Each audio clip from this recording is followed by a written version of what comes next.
Hello and a warm welcome back to bauma 2019. I'm here with Paul MacPherson, who is Sales and Marketing Director from Mecalac, one of Perkins' long-standing customers.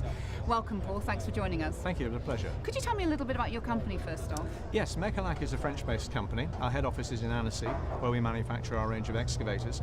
We also have factories in North Germany, where we manufacture our wheel loaders, and in Coventry, where we manufacture the backhoe loader, the site dumper that you can see behind us, and our range of compaction products. So what other Perkins-powered machines are you showing here at bauma? We've got two of our longest-standing Perkins installations in the backhoe loaders, the TLB 890, the TLB 990, both 100 horsepower Perkins engines that have been superbly reliable for us throughout their life.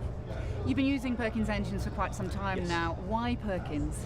Well, I think the choice really is based on reliability. It's not all about price. And when we come to select engine options for our newer products, like the cab dumper we're looking at behind us, the things we look at are performance, so in terms of power output, torque, and the support we get from Perkins on the engine installation itself, which is really supremely important. Paul, thanks so much for taking the time out from a very busy show. Have a great week. Thank you very much. Thank you.